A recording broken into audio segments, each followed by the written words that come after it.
Oh boy, we have ourselves a can of worms that we are opening here today, my friends, as we get into a conversation surrounding Dallas Stars superstar forward Jason Robertson.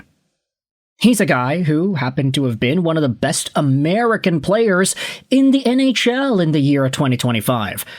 But that wasn't good enough to get chosen to the Olympic team. It also, apparently, is not good enough to be given the contract that he wants, because Jason Robertson is on the last year of a $7.75 million AAV contract. And he's 26 years old. 6'3", 205, left-handed winger, on pace for 96 points this season in 82 games. On pace for 46 goals. Right now, he is well above a point per game with 56 in 48 total games.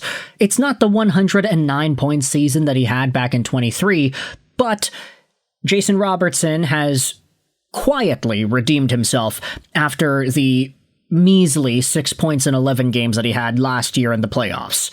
Robertson is doing some tremendous work, but the deal is, he wants a similar deal to his teammate on the Dallas Stars in Mikko freaking Rantanen. The top point scorer on the team by quite a long shot. Rantanen has 63 points in 47 games played, proving that he is not what he is because of Nathan MacKinnon, but he just happens to be a very talented player, one of the best in the league. He's making $12 million a year till the end of 2033. And all reports suggest that Jason Robertson is interested in the same. Now, when it comes to the trade updates, the trade destinations, the trade rumors, Lyle Richardson has it covered, because he went out there and posted this article on BleacherReport.com 2 days ago, talking about 5 landing spots for Jason Robertson amid NHL trade rumors. This piece will be linked in the description if you want to go out there and read it yourself. Let's try to pause the basketball highlights on the side. I don't want to see those, because Lyle Richardson does go out there and give the scoop as to what's going on. The Dallas Stars are among the top teams in the West, and they are considered favorites to win the Stanley Cup. However, the future of Jason Robertson remains a topic of conversation. Rumors suggest that the left wing could be moved in a cost-cutting trade. However, Stars GM Jim Nill dismissed the conjecture during training camp last September. He said he had no intention of trading Robertson, insisting that both sides had plenty of time to negotiate a new contract. Nevertheless, the speculation has persisted. On January 7th, Sportsnet's Nick Kypreos claimed Robertson could seek an AAV of over $12 million, which is more than what Mikko Rantanen is earning on his current deal. That could force Dallas to trade Robertson. With the Stars in win-now mode, they're unlikely to trade Robertson this season. Kypreos acknowledged it could be more of an off-season move. It might not happen at all if Dallas convinces Robertson to accept a lower salary, or if they free up cap room elsewhere to retain him. Here's a look at 5 potential landing spots for Robertson if the Stars decide they cannot afford to retain his services. Now, there are 5 teams: Carolina, Detroit, LA, the New York Rangers, and Toronto. But I really wanted to focus on 2 of the bigger ones here. Of course, there is a conversation to have about Carolina. I think that's a contending team every single year. And the fact that there already was one blockbuster move between the Hurricanes and the Stars involving Mikko Rantanen, there is already a connection there that you can piece together to make sense of a Jason Robertson trade to the Hurricanes. I do question whether or not Robertson would be fully able to excel in a Hurricanes-like system. I know he's doing well in Dallas, and of course, that's the style that he's developed over the years, but we have seen with certain guys, cough cough, Mikko Rantanen, that the way the Canes play may not necessarily lend itself to the highest point ceiling or even the most offensive creativity. There's a very direct, blunt way that Carolina likes to play their hockey, and it's very different from Dallas. So I do question whether or not stylistically Robertson would fit in with the Hurricanes. But there are some other teams that we can talk about as well. The LA Kings, of course, they're a low-scoring club. They could use some offense. With Anze Kopitar leaving, there is an opportunity for them to get some extra support there, whether it's an Elias Pettersson or an Evander Kane or a Jason Robertson. The LA Kings might have their doors open. The New York Rangers are on here probably because of the rumors linking Artemi Panarin to which other teams could be interested in him. It's already been revealed that the Rangers are not going to re-sign Panarin. They're going to trade him, but Panarin himself is like, yeah, well, I'm a Ranger for now, so I will do my duty and I will play with this team, play my heart out, try to do the best that I can. Good on Panarin for admitting it like that, but still, if you think Panarin out, Robertson in, that makes sense from a New York point of view.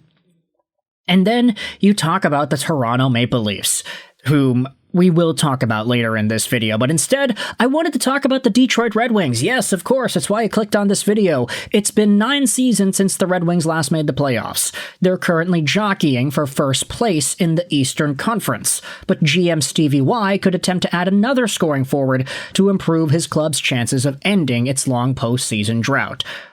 Yzerman could also turn to the off-season trade market to bolster the Red Wings' offense if there's nothing suitable to acquire at the deadline. Robertson could become a prime target. Since taking over as GM in 2019, Yzerman has patiently built up the Detroit roster. However, he has made a bold move or two, most notably his acquisitions of DeBrincat and Kane. The Red Wings have plenty of salary cap space to pursue Robertson this summer, carrying a projected $42.7 million with 14 active roster players signed. It will also leave sufficient room to re-sign RFA Simon Edvinsson and fill out the rest of their roster. Simon Edvinsson. To acquire Robertson, Yzerman could include his 2026 first-round pick in the deal. Young roster players such as Emmett Finney or Marco Kasper could be part of the Stars' asking price, along with a prospect like goaltender Trey Augustine, or a forward such as Carter Bear or Nate Danielson. Now, the idea of Kasper, a first, plus Emmett Finney for Robertson, that's a lot. But I do think that this is one of the best players on the planet when he is on his game. I mean, 100-point scorers just don't grow on trees, after all. So I propose the question to Red Wings fans, the faithful who are watching this video. If the trade package goes as follows, let's say Marco Kasper, a first-round pick, Trey Augustine, or Carter Bear or something like that, do you say yes to getting Jason Robertson? Let's assume that he ends up re-signing. The Red Wings have the money. They can give this guy $12 million a year if he wants it. They could probably get Robertson and Panarin if they really pushed their chips into the middle there. But if that's the trade, do you like it? Do you like the idea of Robertson coming over for that kind of a price? He would be a very good fit with the Red Wings' top 6, finding that final piece with Larkin and Raymond on the first line. Robertson, Raymond, and Larkin, that'd be so fun to watch. Just the offensive skill, the creativity, and the production, of course. And then if you scroll down to the Toronto Maple Leafs part of the article, you will see a write-up over here. The Maple Leafs finished first in the Atlantic last season, but they're currently jockeying with several other clubs for a wildcard berth in the East. They're also only 7 points out of last place. Sportsnet's Nick Kyprios indicated the Maple Leafs have limited assets to make a major trade.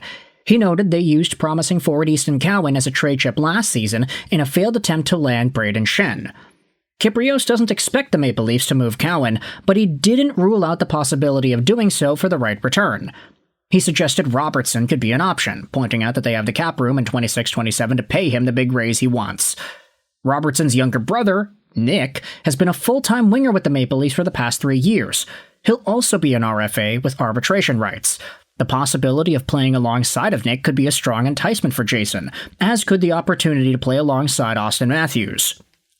Kyprios felt it could cost the Leafs a package offer of Cowan, Ben Danford, plus more to land Robertson. He wondered if they had the stomach to make that move. With the Leafs spinning their wheels for most of this season, such a bold move cannot be ruled out. So, with that in mind, I want you to let me know your thoughts in the comment section below. How do you feel about the idea of a Jason Robertson either to Detroit or Toronto? Does this make sense in your mind? Do you think these two teams could be some of the top contenders? What are your thoughts on LA, Carolina, New York as well? If you wanted to really dive into that, let me know in the comments all your opinions about these trade rumors. I hope you enjoyed this video. Sign on, and bye.